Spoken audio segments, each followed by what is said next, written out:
Dear students, class 12th lesson 2 है English का word power. Word power, word मतलब शब्द, पावर मतलब शक्ति, सामर्थ्य। तो शब्द का सामर्थ्य, शब्द शक्ति। Match the following ways of looking with their meaning. Their माने उनके, मीनिंग माने अर्थों के साथ उनको जो है नीचे दिए गए शब्दों को ढूंढिए। तो अपन यहाँ लिखा है ए और इधर लिखा है बी। यहाँ लिखा है पीर, है ना, पीर, PRR पीर। पीर का मतलब होता है सहकर्मी, साथ में काम करने वाला, बराबरी का। या फिर हम कह सकते हैं झांकना। क्या कह सकते हैं हम?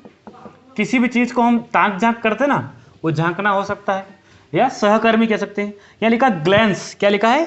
ग्लैंस। इसका मतलब होता है झलक। ग्लैंस माने झलक कह सकते हैं हम। स्टेयर, है ना, स्टेयर का मतलब होता है किसी चीज को एक टक देखना।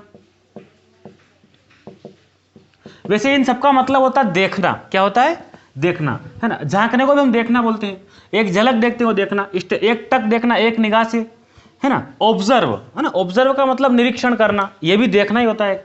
तो मैं कह सकता हूं ऑब्जर्व मतलब निरीक्षण। विटनेस, है ना, विटनेस मतलब गवाह, गवाही देते ना अपन।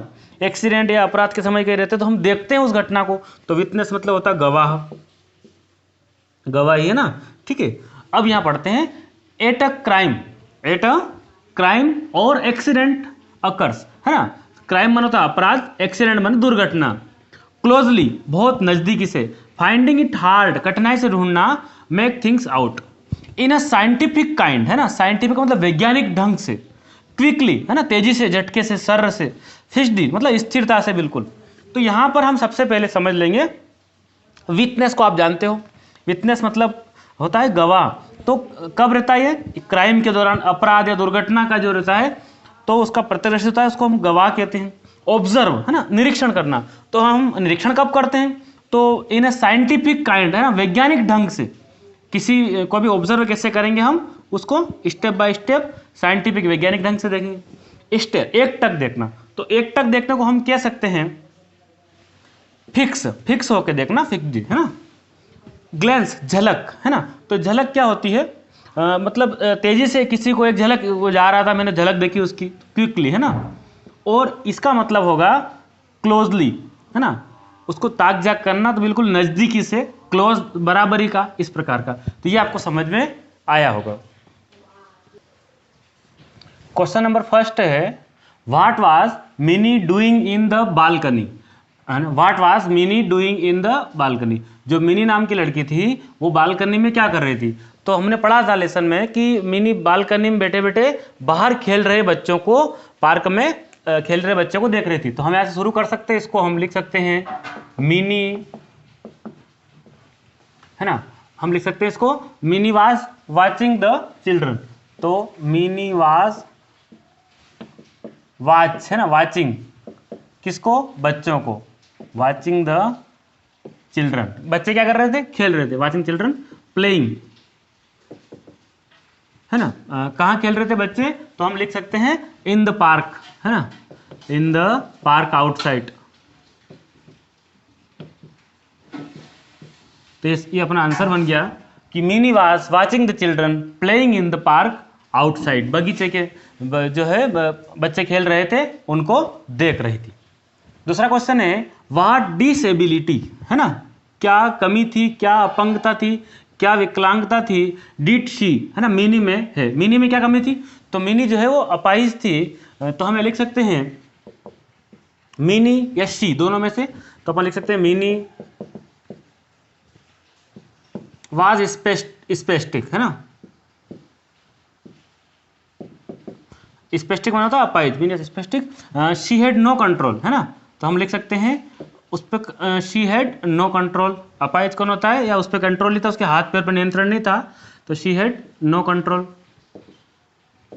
ओवर हर, हर मैंने उसके, हैंड्स एंड लेग्स, हाथों और पैरों पर नियंत्रण नहीं था।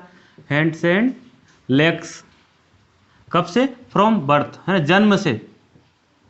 BIRTH। तो हमारा आंसर बना what disability did she. Mini में क्या कमी थी? तो मिनी वाज स्पेस्टिक। मिनी जो है वो एक विकलांग थी। शी हैड नो कंट्रोल, उसका कंट्रोल नहीं था, नियंत्रण नहीं था। Over her hands and legs, उसके हाथ और पैरों पर उसका नियंत्रण नहीं था। फ्रॉम बर्थ, जन्म से ही उसके हाथ पैर पर उसका नियंत्रण नहीं था, वो शर्ट के बटन वगैरह नहीं लगा सकते थे। आप इसको बड़ा भी लिख सकते हो। थर्ड है how was the bird fed. Fed माने खिलाना, बच्चे पक्षी को कैसे खिलाया, तो हमने पढ़ा था लेसन में कि इंक फिलर जो शाई की जो ड्रापर होता है उससे, तो हम लिख सकते हैं द बर्ड वाज फेड किसके साथ में, विथ एन इंक फिलर, है ना, with an ink filler, with an ink filler, है ना। तो एक इंक फिलर ड्रापर की सहायता से जो उसको है पक्षी को खाना खिलाया। Why do you think mini named the bird Mitra. Why do you think, है ना, आप क्या सोचते हो मिनी ने जो नाम रखा पक्षी का मित्र क्यों रखा। तो अपन जानते हैं मिनी का कोई दोस्त नहीं था, इसलिए उसने मित्र रख दिया उसका नाम। तो अपन लिख सकते हैं Mini had no friend, Mini had no friends, है ना, Mini had no friend. So इसलिए शी या मिनी लिख सकते हैं, so she named bird Mitra, इसलिए उसने उस पक्षी का नाम मित्र रख लिया, है ना। तो ये भी आपको समझ में आया होगा चारों question. Question number 5, describe the duck's farewell, है ना। डिस्क्राइब मतलब वर्णन कीजिए, डक्स मतलब बदक का, फेयरवेल मतलब विदाई, बदक की विदाई का वर्णन कीजिए। तो बदक की विदाई कैसे करी, तो हमने पढ़ा था लेसन में कि मिनी के पिताजी बच्चों और उस बदक को ले गए एक पास की झील में और वहां पर उसको छोड़ा। तो हम इसको कैसे लिखेंगे, तो आपको लिखना मिनीज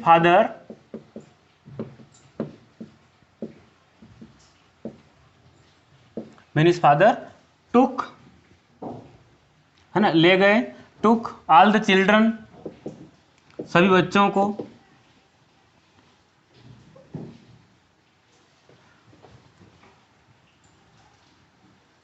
एंड डक, और किसको ले गए साथ में, डक को। कहां ले गए, तो अपन लिख सकते हैं to a nearby lake. तो Minnie's father took all the children, Minnie के पिताजी ले गए, टुक मने ले जाना, all the children and ducks to a nearby lake, है ना, to a nearby lake, एक पास की झील में।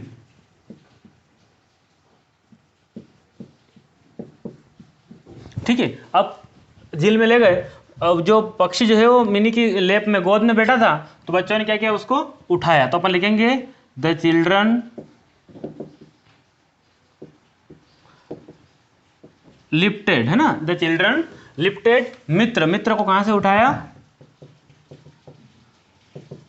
फ्रॉम मिनीज लेप, है ना, मिनी की गोद में से, फ्रॉम मिनीज लेप, है ना। ये इतना समझ में आया आपको, है ना। और उसको आगे लिख सकते हैं अपन, एंड जेंटली रिलीज्ड, और उसको सभ्यता पूर्वक रिलीज किया, एंड काय में रिलीज किया, उसको छोड़ा काय में, इनटू हिम, उसको, है ना, हिम इनटू द लेक, है ना, झील में उसको आराम से, उसको जेंटली सभ्यता पूर्वक या उसको सादगी से उसको रिलीज कर दिया। ठीक है, और हम आगे लिख सकते हैं उसने क्या किया होगा फिर, पक्षी ने, ही started swimming,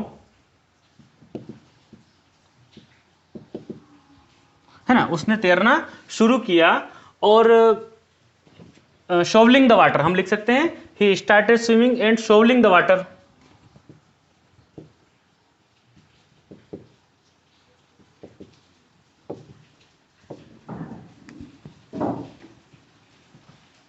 with his beak, अपनी चोंच से पानी को उसने हिलाया होगा, तो हम लिख सकते हैं water with his beak, with his beak, चोंच से।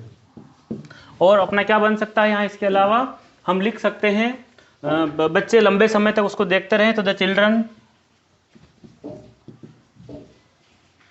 स्टूड, है ना, बच्चे खड़े रहकर, फॉर अ लॉन्ग टाइम हम लिख सकते हैं स्टूड देयर, वहां खड़े रहे, for a long time, stood there for